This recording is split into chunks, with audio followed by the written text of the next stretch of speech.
वैज्ञानिक तथा आर्कियोलॉजिस्ट इस दुनिया को और बेहतर ढंग से समझने के लिए लगातार नई नई चीजों की खोज में लगे रहते हैं। ऐसी ही खोजों के दौरान कभी कभी ऐसी चीजें भी मिल जाती हैं जो हर किसी को हैरान कर जाती हैं। तो चलिए आपको इस वीडियो में ऐसी ही 10 हैरान करने वाली चीजों के बारे में बताते हैं जिनका हाल ही में पता चला है। Number 10, A constipated demise।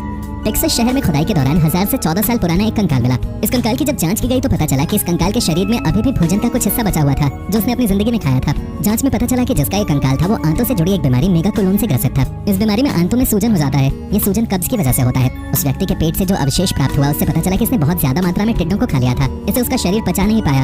यही उसके पेट में जमे रह गए और यही उसकी दर्दनाक मौत का कारण बना। कंकाल के अवशेष से लगभग 1 किलो के आसपास टिड्डों के अवशेष प्राप्त हुए थे। Number 9, ancient counterfeit currency.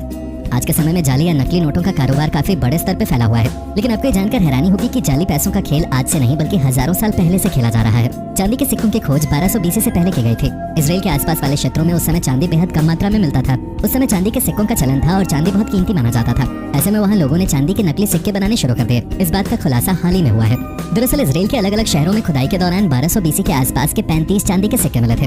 जब इन सिक्कों की गहराई से लैब में जांच की गई तो पाया गया कि इनमें से 8 सिक्के ऐसे हैं जो नकली थे। इन सिक्कों का बाहरी परत चांदी का था, लेकिन अंदर घटिया क्वालिटी के तांबे का प्रयोग किया गया था। Number 8, Parthian tomb.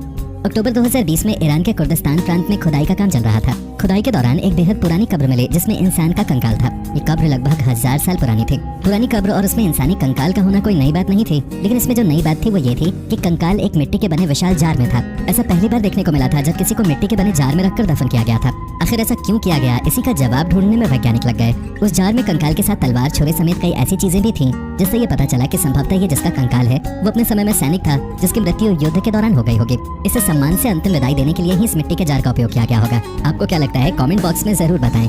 Number 7, Nazi enigma. World wild life नाम की संस्था जर्मनी में मौजूद बे ऑफ गेल्टिंग में मछली पकड़ रही थी। जब मछली पकड़ने के लिए उसने एक बार समुद्र में जाल फेंका और बाहर खींचा तो जाल में उसे कुछ अजीबोगरीब चीज दिखाई दी।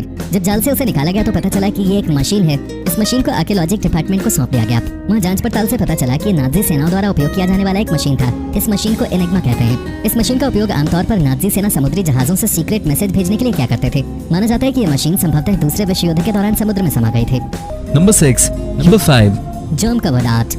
लियोनार्डो दा विंची को दुनिया का सबसे महान कलाकार माना जाता है। इनके बनाए पेंटिंग्स को सैकड़ों साल हो चुके हैं, लेकिन उन पेंटिंग्स के रहस्य को आज तक दुनिया सुलझाने में लगी हुई है। इसी क्रम में लियोनार्डो की बनाई 7 पेंटिंग्स पे गहरे अध्ययन के दौरान पाया गया है कि उन पेंटिंग्स पे काफी अधिक संख्या में सूक्ष्म जीव यानी माइक्रोब्स मौजूद हैं। इसके अलावा उन पेंटिंग्स पे मनुष्यों के DNA भी हैं। अब ये कहाँ से आए हैं या लियोनार्डो ने इसे अपनी पेंटिंग्स में उपयोग क्यों किया, ये थोड़ा रहस्यमयी है। कुछ वैज्ञानिकों का मानना है कि क्योंकि ये पेंटिंग्स पुराने हो चुके हैं और इस दौरान ये कई लोगों के हाथों से गुजरे हैं, साथ ही लगातार वायुमंडल के सीधे संपर्क में भी रह रहे हैं। ऐसे में संभव है कि ये DNA और माइक्रोब्स इन्हीं स्रोत से पेंटिंग पे आए होंगे। Number 4, baby in a jar. Israel का जाफा यहाँ के सबसे प्राचीन शहरों में से एक है। इसी शहर में खुदाई के दौरान एक छोटा सा जार मिला। आम भाषा में कहें तो ये जार एक घड़े जैसा था। जब उस जार के भीतर देखा गया तो उसमें एक छोटे से बच्चे का अवशेष था।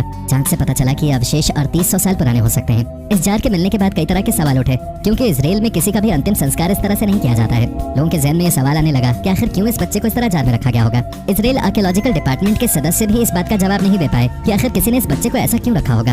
अभी भी इस सवाल का जवाब ढूंढा ही जा रहा है। Number 3, gardening treasure. हम खेतों में या कहीं खुदाई के दौरान सोने के सिक्के मिलने की बातें किस्से कहानियों में ही सुनते आए हैं, लेकिन ऐसा 2020 में इंग्लैंड में एक परिवार के साथ सच में हुआ। इंग्लैंड के साउथ ईस्टर्न शहर में एक परिवार अपने घर पे ही खुदाई का काम कर रहा था। इसी दौरान उन्हें मिट्टी के नीचे कुछ अजीब सा दबा हुआ दिखाई दिया। जब खोद कर उसे बाहर निकाला गया तो सभी के होश उड़ गए। एक साथ मिट्टी के नीचे 63 सोने के तथा 1 चांदी के सिक्कों को रखा गया था। ये सोने के सिक्के 15वीं सेंचुरी के थे। इन सभी सिक्कों पर उस समय के तत्कालीन सम्राटों की तस्वीरें थीं। लोगों के ज़हन में ये सवाल आने लगा कि आखिर क्यों किसी ने इतने सोने के सिक्कों को मिट्टी के नीचे दबाकर रख दिया था। खैर इसका जवाब तो नहीं मिला, लेकिन उस परिवार को खजाना जरूर मिल गया। Number 2, human bone weapons. इतिहास से पता चलता है कि प्राचीन लोग हथियार बनाने के लिए जानवरों की हड्डियों या पत्थरों का उपयोग किया करते थे, लेकिन क्या आपने कभी सुना है कि इंसानों की हड्डियों से भी हथियार बनाए जाते थे? हाल ही की खोज से पता चलता है कि डॉगरलैंड द्वीप पे रहने वाले लोग इंसानों की हड्डियों से अलग अलग तरह के हथियार बनाया करते थे। इन हथियारों का उपयोग शिकार से लेकर अन्य काम करने में किया जाता था। बता दें कि डॉगरलैंड एक आइलैंड था जिसकी सीमाएं ब्रिटेन से लेकर यूरोप तक फैली हुई थी। हालांकि सुनामी की वजह से यह पूरा का पूरा आइलैंड ही नॉर्थ सी के नीचे समा गया था। Number 1, pave to go away. Bulgaria के एक शहर से 20वीं शताब्दी की शुरुआत में एक बेहद पुराना भारी भरकम शिलापट मिला था। उस पर कई सारी बातें लिखी हुई थी। जब उन बातों को विशेषज्ञों की टीम ने समझना शुरू किया तो उन्हें एक हैरान करने वाली जानकारी प्राप्त हुई। ये शिलापट लगभग दूसरी शताब्दी के आसपास की थी। उस पर जो जानकारी लिखी हुई थी उससे पता चला कि उस समय इस क्षेत्र में राजगद्दी को लेकर विवाद हुआ था। इस विवाद में शहर के लोगों ने एक ऐसे व्यक्ति का समर्थन किया था जो कि राजगद्दी पर बैठने के लायक नहीं था। इसी खुशी में इस शहर के लोगों ने जीतने वाले को एक भारी भरकम दान दिया था। शिलापट पर लिखी गई बातों से पता चलता है कि उस समय के शासक सेप्टिमस सर्वस को 7 लाख सोने के सिक्के दान में मिले थे।